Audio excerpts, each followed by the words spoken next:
இன்றைக்கு அமைச்சர் பொதுப்பணித்துறை அமைச்சர் ஆதவ அர்ஜுனா சொல்றாரு, எங்களுக்கு கரூரில் தீர்க்கப்படும் இன்னொரு கணக்கும் இருக்கிறதுன்னு சொல்றாரு. அது என்ன கணக்கு?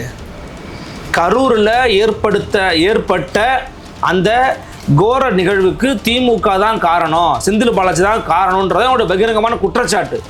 செந்தில் பாலாஜி கைது பண்ணணும் அப்படிங்கிறதா தாவேகாவுடைய ஒரு பெரிய முயற்சியா இருக்குதுன்னு நான் பார்க்குறேன். கட்டாயமா அவர் கைது செய்யப்பட வாய்ப்புகள் நிறையவே இருக்குது. மதிமுகவின் தலைவர் ஐயா வைகோ என்ன சொல்றாரு, முதலமைச்சரை 2 பேர் எம்எல்ஏ ராஜினாமா சொன்னாங்கன்னு அவர் தான் பேசினார். அப்போ இது வெளிப்படையான குதிரை பேரம் இல்லையா நம்மலாம் கேட்டோம். அப்புறம் கழிச்சு அவர் அப்படிலாம் பேசுகிறேன், நான் தான் சொன்னேன் அப்படின்னு மாற்றி பேசிட்டார். தேவையே இல்லாமல் அதிமுகவோட கூட்டணி வைக்கலாம், அது வெளியில் நின்று ஆதரவு தெரிவிக்கலாம், எடப்பாடி பழனிசாமி முதலமைச்சர் ஆக்கலாம்னு நினச்சா அந்த கேடுகட்ட எண்ணத்தால் தான் இன்னைக்கு இந்த நிலைமையில நிற்கிறீங்க. நீங்க யோசிச்சு பாருங்க, அதிமுகங்கிற கட்சி தொடச்சி உறிஞ்சி எடுத்துட்டாச்சு, திமுகவோட ரெக்கையெல்லாம் உடைச்சாச்சு, வெறும் பறவை தான். இப்படி வந்துகிட்டே இருக்கீங்க. இது தாவேகா எம்எல்ஏக்களை பிடிக்க திமுக செய்த சதி, செந்தில் பாலாஜிக்கு வலைவீச்சு போட்டாங்களா? இதுதான் ஹெட்லைன்ஸ். அவ்வளவுதான். ஆர்எஸ் பாரதி அவர்கள் கொடுத்ததெல்லாம் எந்த மூளைக்கு இருக்கு? ஏதாவது ஒரு மூளையில நீங்க.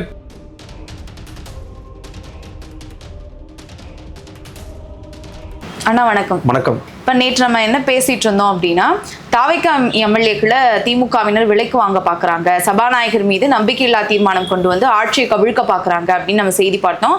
தாவேகா எம்எல்ஏ கிட்டத்தட்ட 35 கோடி அளவுக்கு பேரம் பேசினாங்க அப்படின்றதையும் பார்த்தோம். கைதும் பண்ணி 3 பேர் கைது பண்ணியிருக்காங்க. ஆமா.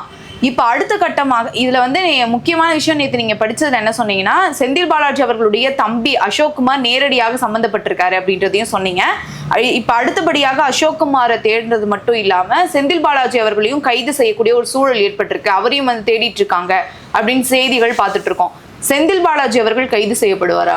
செந்தில் பாலாஜி அவர்களுக்கு ஒரு குறி வைக்கப்பட்டிருப்பது உண்மைதான்.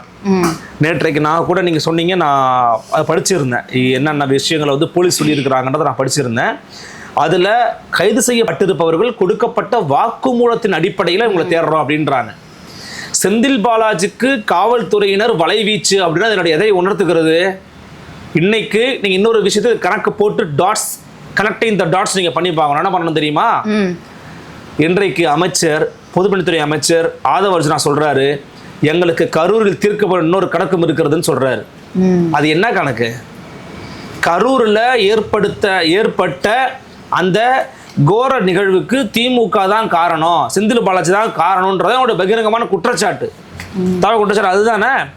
அந்த விவகாரத்தில் அவங்கள பிடிப்பதற்கான வேலையில் ரொம்ப நாளாக ட்ரை பண்ணிட்டு இருந்தாங்க, எதுவும் பண்ண முடியல. இன்னும் செந்தில் பாலாஜி மேலே ஏற்கனவே பலவிதமான வழக்குகள் நிலுவையில் இருந்துகிட்டு இருக்கு, அது ஒரு பக்கம் போயிட்டு இருக்கு. இந்த நேரத்தில் தாவேகா எம்எல்ஏக்களை விலைக்கு வாங்கறதுக்கு திமுகவில் நிறைய பேர் இருக்கிறாங்க. ஆனால் பணமும் அதிகார பலமும் தொகுதியில் ஒரு ஸ்ட்ராங்கான ஒரு ஆளுப்பா அப்படின்னு பேர் பெற்ற ஒரு நபர் யாரு? செந்தில் பாலாஜி தான். அவர் 5 கட்சி அமாவாசை அழைக்கப்பட்டாலுமே கூட இன்னைக்கு திமுக ஒரு முக்கியமான ஒரு பொறுப்புல இருக்கிறாரு. அவர் முக்கியமா என்னன்னா, கரூர்ல இருந்து அவர் கோவைக்கு மாற்றப்பட்டாங்க. அங்க அந்த தொகுதி குறுகிய நாட்கள்ல வேலை பண்ணி ஜெயிச்சிட்டாரு. அப்ப என்னன்னா, இன்னைக்கு கரூர்ல அதனுடைய அதிமுகவுடைய எம்எல்ஏவா இருந்தவர் அங்க இருந்து விலகி இப்போ தாவேகால போய் ஜாயின் பண்ணிட்டாரு, கரூர் எம்ஆர் விஜயபாஸ்கர். இந்த மாதிரி நிகழ்வுல அந்த நிகழ்வு பத்தி தனியா பேசணும். பட் இந்த விவகாரத்தில் செந்தில் பாலாஜியை குறி வச்சு செந்தில் பாலாஜி கைது பண்ணணும் அப்படிங்கிறதா தாவேகாவுடைய ஒரு பெரிய முயற்சியாக இருக்குதுன்னு நான் பார்க்குறேன். கட்டாயமாக அவர் கைது செய்யப்பட வாய்ப்புகள் நிறையவே இருக்குது. இவங்களுடைய நோக்கம் அப்படிங்கிறது அந்த நிகழ்வில் கரூர் சம்பவத்தில் காரணமான மனிதர் செந்தில் பாலாஜி தான் ரொம்ப ஸ்ட்ராங்காக நம்புகிறாங்க, பிலீவ் பண்ணுறாங்க டிவிக்கு. அப்போ அதை அவர் சும்மா விட மாட்டாங்கன்னா நேரடியாக அதை சொல்லி கைது பண்ண முடியாது இல்லையா? இப்போ மற்ற வழிகள் என்னென்ன இருக்குங்கிறத ஆராயிறாங்க. அந்த அடிப்படையில் தான் அவர் பிடிக்கவும் போகிறாங்கன்னு நான் நினைக்கிறேன். இன்னொன்று முகாந்திரம் இருக்கா இல்லையான்னு கேட்டிங்கன்னா முகாந்திரம் இருக்கலாம். அந்த ஐபிஎஸ் திருநாவுக்கரசோ அல்லது மற்ற 2 பேரோ பணம் கேட்டிருக்கலாம், அல்ல கொடுக்குறேன்னு சொல்லியிருக்கலாம், மிரட்டிருக்கலாம், போயிருக்கலாம், நமக்கு தெரியாது. ஆனால் இந்த குதிரை வேகத்தை ஏன் தாவேகா அதிமுக எம்எல்ஏ கிட்ட பேச நீங்கள் காட்டலை? இந்த அரசு மதிமுகவின் தலைவர் ஐயா வைகோ என்ன சொல்றாரு, முதலமைச்சரை 2 பேர் எம்எல்ஏ ராஜினாமா சொன்னாங்கன்னு அவர் தான் பேசினார். அப்போ இது வெளிப்படையான குதிரை பேரம் இல்லையா நம்மலாம் கேட்டோம். அப்புறம் கழிச்சு அவர் அப்படிலாம் பேசுகிறேன், நான் தான் சொன்னேன் அப்படின்னு மாற்றி பேசிட்டார். அவர் வெள்ளந்தியா வெளிப்படையா உண்மையை பேசிவிட்டாரு முதல்ல பேசும்போது. அதாவது ரொம்ப எக்ஸைட்மெண்ட்ல பேசிட்டாரு. ஆமா. அப்ப என்ன இதுல பிரச்சனை இருக்குது அப்படின்னு பாத்தீங்கன்னா, செந்தில் பாலாஜியை தாவேகா குறி வைக்கிறது இன்னைக்கு நேத்து அல்ல, கரூர் சம்பவத்து முதல் கூட குறி வச்சுட்டாங்க.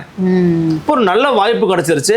கட்டாயமா செந்தில் பாலாஜி அவர்களை இவங்க பிடிச்சு சிறைப்படுத்துவதற்கான வாய்ப்பு நிறைய இருக்குது. கட்டாயமா கைது பண்ணுவாங்க, டெஃபினட்டா பண்ணுவாங்க.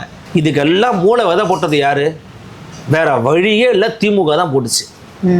தேவையே இல்லாம அதிமுகவோட கூட்டணி வைக்கலாம், அது வெளியில் நின்று ஆதரவு தெரிவிக்கலாம், எடப்பாடி பழனிசாமி முதலமைச்சர் ஆக்கலாம்னு நினைச்ச அந்த கேடுகட்ட எண்ணத்தால தான் இன்னைக்கு இந்த நிலைமையில வந்து நிக்கிறீங்க. நீங்க எல்லா பிரச்சனையும் எடுத்துங்க. இன்னைக்கு விஜயபாஸ்கர் பேசுறாரு, என்ன சொல்றாரு? அவர் என்னமோ உத்தம புத்திரர் மாதிரியும், அவர் என்னமோ ஒழுக்க சீலர் மாதிரியும். அதாவது இவங்களுக்குலாம் ஒரு காரணம் கிடைச்சு, எல்லாருக்கும் ஒரு காரணம். இந்த கேடுகட்ட காரணத்தை கொடுத்தது யாரு? ஸ்டாலின் எடப்பாடி பழனிசாமி தான் கொடுத்தாங்க. வாயை பொத்திக்கிட்டு சும்மா இருந்திருந்தாங்கனாலே அவர் டைரக்டா எடப்பாடி பழனிசாமி காலில் விழுந்திருப்பாரு, அவர் ஆதரவு தெரிவிச்சிருப்பாரு, 10 அமைச்சர் வந்திருப்பாங்க. திமுக கில்லி மாதிரி ஆடி இருக்கலாம். இன்னைக்கு விட்டாங்களா? கூட்டணியும் உருவனாரா? தாவேகா கட்சியும் தொடச்சிட்டாரு. யோசிச்சு பாருங்க, அதிமுகங்கிற கட்சி தொடச்சி உறிஞ்சி எடுத்துட்டாச்சு, திமுகவோட ரெக்கையெல்லாம் உடைச்சாச்சு. வெறும் பறவை தான் இப்படி இப்படி வந்துகிட்டே இருக்கீங்க. தலையில பொண்டுன்னு போட்டோம்னா அதுவும் க்ளோஸ் ஆயிடும். அப்படிப்பட்ட ஒரு பண முதலை தான் உங்கள் கட்சியில் இருக்க செந்தில் பாலாஜி. அவரை பிடிக்க போறாங்க. இப்ப மாஜி அமைச்சர்கள் எல்லாருக்குமே வந்து குறி வச்சிருக்கிறாங்க, நம்ம பார்க்க முடியுது. இப்ப செந்தில் பாலாஜி அவர்கள்ட்ட இந்த செய்தி ஒரு பக்கம். ஏவாவேலு, சிவசங்கர் நேத்து விசாரணைக்கு போயிருக்கிறாரு. மத்திய குற்றப்பிரிவு போலீசார் விசாரணை நடத்தி இருக்கிறாங்க. இப்ப எல்லா அமைச்சர்களையும் குறி வைக்குதா தாவேகா அரசு? இல்ல, முக்கியமாக அவங்களுக்கு திமுகவினுடைய இந்த நம்ம ஏற்கனவே பேசுறோம் பாத்தீங்களா, ஆபரேஷன் எஸ் அப்படிங்கறத திமுக எடுக்கிறதன் காரணமாக அதை அறிந்து கொண்ட தாவேகா இதை சும்மா விடக்கூடாது, திமுகவை சும்மா விடக்கூடாது அப்படிங்கறதுல இறங்கிதான் இந்த அட்டாக் அகைன்ஸ்ட் தி மாஜி மினிஸ்டர்ஸ் நடந்துகிட்டு இருக்குங்கிறதா யதார்த்தமான உண்மை. இன்னொன்னுனா இவங்க ஆபரேஷன் எஸ் வந்து யாருக்கும் தெரியாம பண்ணிட்டு இருந்தாங்க. இது தெரிஞ்ச பிறகு நம்ம நேற்றைக்கு தான் இந்த செய்தி வெளியாகுது, அதாவது கைது செய்யப்பட்டிருக்காங்க அப்படின்னு. 2 நாட்களுக்கு முன்பாகவே இங்க திருவல்லிக்கேணி போலீஸ் ஸ்டேஷன்ல வந்து இது தொடர்பா வந்து பேசியிருக்காங்க. உயர்மட்ட அதிகாரிகள் மட்டும் வந்து பேசிட்டாங்க, கீழே இருக்க எந்த ஒரு அதிகாரிகளுக்கும் தெரியல. இப்படி ரகசியமா இது வந்து எடுத்துட்டு போயிட்டு கைது நடவடிக்கை எடுத்து அதுக்கப்புறம் நீதிமன்றத்துல போய் ஆஜர்படுத்தப்பட்டு, அதாவது நீதிபதி முன்னாடி, நீதிமன்றம் தெரியல, தனியா நீதிபதியை சந்திச்சிருக்காங்க. இப்படிதான் இதை எடுத்துட்டு வந்திருக்காங்க. நேற்று தான் நமக்கு செய்தி வெளியாகி இருக்கு. என்னன்னா, இந்த 29ஆம் நடந்த சம்பவம் நடந்துச்சுன்னு சொல்றாங்க.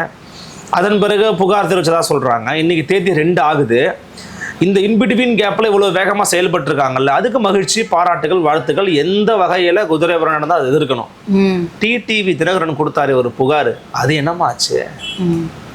அது ஆளுநர் கிட்ட தானே கொடுத்தாரு. ஆளுநர் தான் வந்து அதாவது இன்னைக்கு திமுக ஒரு உருப்படியான வேலையை பார்த்துருக்காங்க. என்ன வேலை சொல்லுங்க? ஆளுநர் கிட்ட வந்து RS பாரதி அவர்கள், அதாவது திமுக அமைப்பு செயலாளர் RS பாரதி அவர்கள் ஒரு புகார் மனு கொடுத்திருக்காரு. எங்க எம்எல்ஏ, அதாவது மதிமுக சார்பா போட்டிட்டாங்கன்னு சொல்றாங்க, நான் அவங்க திமுக எம்எல்ஏக்கள் தான், அவங்க 2 பேரையும் வந்து குதிரை பேரம் வந்து நடத்தி தாவேகாவுக்கு வந்து அழைத்துட்டு வர ஒரு வேலை நடக்குது, அது தொடர்பா நடவடிக்கை எடுக்கணும் அப்படின்னு புகார் மனு கொடுத்திருக்காரு. அவர் ஆளுநருக்கும் போக வேண்டியதா இருக்குது. ஏமா அது? எனக்கு என்னன்னா, இது வந்து ஒரு 3-4 நாளா வந்து பேசிட்டு இருக்கோம்.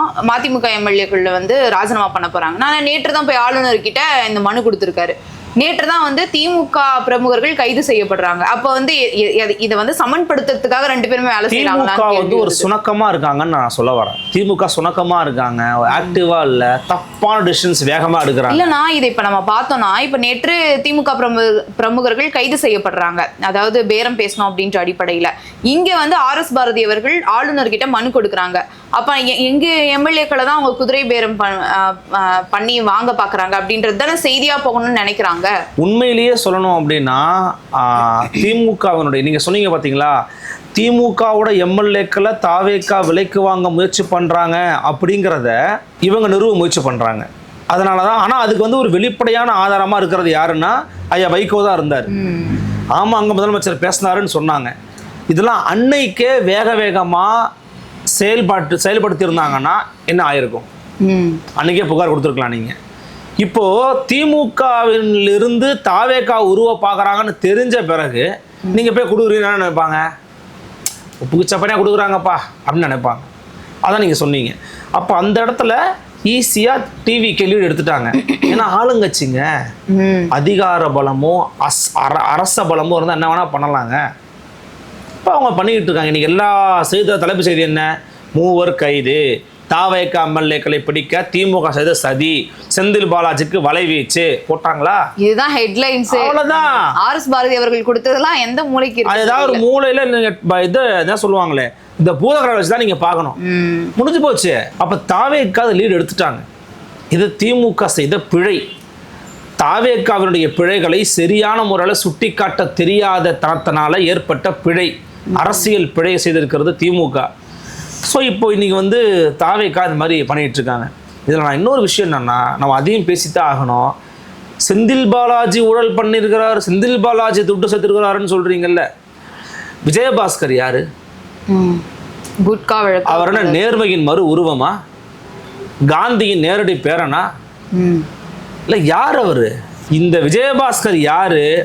அப்புறம் நீங்க பண்ணியிருக்கிறதெல்லாம் என்ன? இதெல்லாம் நியாயமா அப்படின்னு நாம கேட்கல, அறப்போர் இயக்கம் கேட்கிறது. அறப்போர் இயக்கம் சொல்றாங்க, அப்படியே படிக்கிறோம் பாருங்க. Party fund Vijayabaskar, party fund வாங்குறாங்க, பார்ட்டி ஃபண்டு வாங்குறாங்க. திமுக பார்த்து வச்சிங்கல்ல, அந்த பார்ட்டி ஃபண்டை வாங்கினவரே விஜயபாஸ்கருங்க. சுகாதாரத்துறை அமைச்சராக இருந்த பொழுது மாதம் எம்டிஎம் குட்காவிடம் 14 லட்சம் பார்ட்டி ஃபண்டு வாங்கினவர் விஜயபாஸ்கருங்க. அதுவும் மாதம் சிபிஐ குற்றப்பத்திரம் தாக்கல் பண்ணியிருக்கிறாங்க. தமிழ்நாடு லஞ்ச ஒழிப்புத்துறை ரூபாய் 35 கோடி அளவில் இவர் மீது வருமானத்துக்கு அதிகமாக சொத்து குவிச்சிருக்காருன்னு குற்றப்பத்திரம் தாக்கல் பண்ணியிருக்கிறாங்க. இவருடைய நிலத்துல அனுமதிக்கப்பட்ட அளவை விட பல மடங்கு கனிம வள கொள்ளையை பண்ணியிருக்கிறார் விஜயபாஸ்கர் அப்படின்னு வருமான வரித்துறை கண்டுபிடிச்சிருக்கிறாங்க. சேகர் ரெட்டியோட எஸ்ஆர்எஸ் மைனிங் நிறுவனத்துக்கிட்ட இருந்து மட்டுமே விஜயபாஸ்கர் 85 கோடி பணத்தை வாங்கியிருக்கிறார் அப்படின்னு வருமான வரித்துறை உயர்நீதிமன்றத்தில் தெரிவிச்சிருக்கிறாங்க. ஆர்கே நகர் இடைத்தேர்தலில் பணப்பட்டுவாடா சம்பந்தமான ஆவணங்கள்ல இவர் சம்பந்தமானதான் கண்டுபிடிக்கவே செஞ்சாங்க. கோடிக்கணக்கான ரூபாய் கொடுக்கப்பட்டிருக்குது. அப்படி தேர்தல் ரத்து செய்யப்பட்ட அறிக்கைகளில் கூட இவர்தான் முக்கிய காரணியாக குறிப்பிடப்பட்டிருக்கிறார். ஒரு டயலாக் சொன்னாரு முதலமைச்சர் விஜய், ஞாபகம் இருக்கா? நான் யாரையும் லஞ்சம் வாங்க விட மாட்டேன், யாரையும் தொட விட மாட்டேன், தொட்டாலும் விட மாட்டேன், தொட்டவங்களையும் விட மாட்டேன்னாரு. தொட்டவர் தான் சார் இவரு. தொடமாட்டோம், தொட்டவர்களை விட மாட்டோம்னு சொன்னீங்களே சார். அறப்பொருங்க கேட்குறாங்க, வந்துட்டேன்னு சொல்லு, குட்காவுக்கு லஞ்சம், ஓட்டுக்கு பணம், சொத்து குவிப்பு, வழக்கு மேல் வழக்கு இருந்தும் உள்ள வந்துட்டேன்னு சொல்லு. எப்படி நீங்க இப்படி பண்ணீங்க, விஜயபாஸ்கர் உங்களை இப்படி பண்ணிட்டாரா? என்னத்துக்கு சார் இப்போ அவரை சேர்த்தீங்க? இல்ல அவரை சேர்த்து நீங்க என்ன சார் கார் சாதிக்க போறீங்க? சொல்லுங்க சார், சொல்லுங்க. இல்ல, இது தொடர்பா அமைச்சர் நிர்மல்குமார் அவர்களிடம் கேட்டபோது அவர் என்ன சொல்றாருன்னா, ஊழல் வழக்கு யார் மீது இருந்தாலும் இங்கு கட்சிக்கே வந்தாலும் அதற்கான உரிய நடவடிக்கை நாங்க எடுப்போம் அப்படின்னு அவர் சொல்றாரு. அமைச்சர் நிர்மல்குமார் அவருடைய கருத்தை நான் மதிக்கிறேன். அவர் அந்த ஊழல் வழக்கு இருக்கிற நபர்களை நாங்க என்டார்ஸ் பண்ண மாட்டோம், அந்த வழக்குகளை அவங்களே தீர்த்துக்கிறனும், உதவி பண்ண மாட்டோம்னு சொல்றாரு. நான் யதார்த்தம் நடந்ததை பத்தி நான் பேசுறேன். டிவிஏசி அப்படிங்கிறது ஒரு தன்னாட்சி மிக்க அமைப்பு தான், தன்னிச்சைங்கிற அமைப்பு தான். அந்த டிவிஏசியினுடைய பரந்துபட்ட அதிகாரம் என்னவா இருந்தாலும் தமிழ்நாடு அரசினுடைய வரம்புக்கு உட்பட்டது தான். போன ஆட்சியில வைத்திலிங்கம் அதிமுக திமுக அவர் மேல அந்த வழக்கு டிபிஎஸ் என்ன பண்ணுச்சு? நார்மலைஸ் பண்ணாங்க, முடிச்சு விட்டாங்க. அப்புறம் சண்டை போட்டாங்க, திருப்பி அதை எடுக்கிறாங்க. ஏன்னா இப்போ எதிர்க்கட்சி ஆட்சியில் திமுக எடுப்பாங்க. அப்போ அதே மாதிரி அதிமுகவில் இருந்த விஜயபாஸ்கர்கள், 2 விஜயபாஸ்கர்கள் மீதையும் வழக்கு இருக்குது. எம்ஆர் விஜயபாஸ்கர் சிபிசிஐடி காவல்துறையால் கைது செய்யப்பட்டு சிறையில் அடைக்கப்பட்டவர். அதன் பிறகு உயர்நீதிமன்ற பிணையில வெளியில வந்தவர் அவர் எம்ஆர் விஜயபாஸ்கர். அப்ப இந்த விஜயபாஸ்கர்களுக்கு நீங்க புகலிடம் கொடுக்குறீங்க, அடைக்கலம் கொடுக்குறீங்கன்னா நீங்க தூய சக்தியா சாரே? நீங்க தூய சக்தியா அப்படிங்கிற கேள்வியை கேட்பாங்களா மாட்டாங்களா? அதான் அவங்க நாங்க உரிய நடவடிக்கை எடுப்போம் நீதிமன்றத்துல. அதான் நான் சொல்றேன், பிஃபோரா நடந்த பாஸ்ட் ஹிஸ்டரியை பார்த்தா அதுக்கான சாத்தியக்கூறு எங்கேயுமே இல்லையே. இல்ல அதுதான் நாங்க எல்லாருக்கும் மாற்றுன்றாங்களே, இதுல மாற்றா இருக்காங்க. அப்படிங்க உள்ள சேர்த்திருக்கவே கூடாது. ஏன் சேர்த்தீங்க? இப்ப இந்த விழாலாம் கோலாகலமா கொண்டாடுற எவன் போட்டு பணம்? இது யாரை போட்டு பணம்னு தெரியலையே. ஊரா விட்டு பணமா இருந்தா யார் பதில் சொல்றது? அது நீங்களும் சாப்பிட்டுக்கிட்டு இருக்கீங்கன்னு தானே அர்த்தமாகுது. இந்த 3 பேர் கைது பண்ணாங்களா, அந்த 3 பேரை பார்த்தா 300 கோடி ஆட்டை போறவங்க தெரியுறாங்க. ஆனா அந்த 3 பேரால 100 கோடி கொடுத்து தாவேக எம்எல்ஏக்களை விலைக்கு வாங்க முடியும்னா தாவேகால இருக்கக்கூடிய பணப்படுத்த மனிதர்களால எவ்வளவு பேரை விலைக்கு வாங்க முடியும்? திரும்பி நான் கேட்கவா? அப்ப இந்த விஜயபாஸ்கர்களுக்கு எவ்வளவு காசு கொடுத்து இவ்வளவு சேர்த்தீங்க கேட்கவா? பார்ட்டி ஃபண்டு இவங்கள்ட்ட தாவேகா வாங்குச்சா கேட்கவா?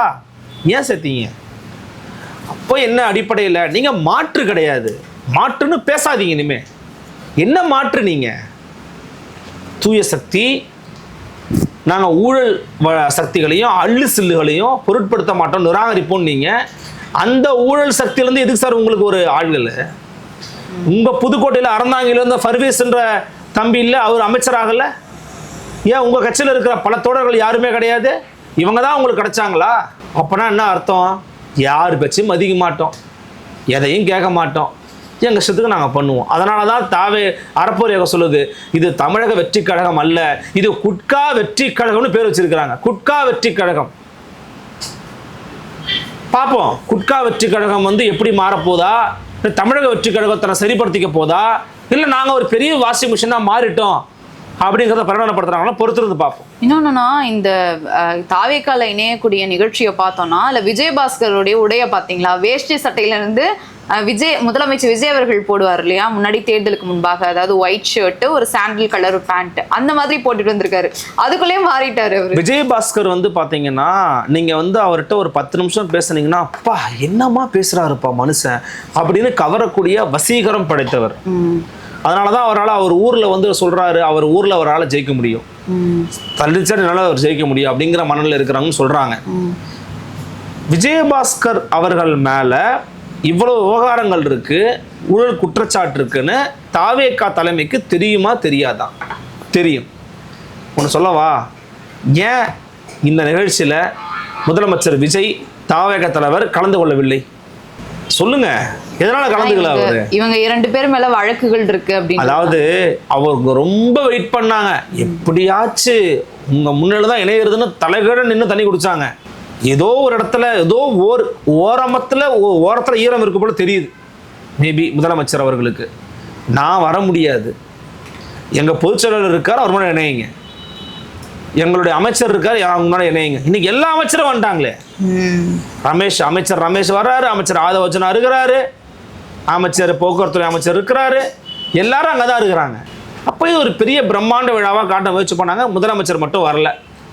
ஏன் வரல? குத்தி இருக்கும், ஊழல் பண்ணவங்க நாளைக்கு நம்மளை பார்த்து கேட்டாங்க என்ன பண்ணுறது, குத்தி இருக்கும் மனசுக்குள்ள, அதனால வரல அப்படின்னு நான் நினைக்கிறேன்.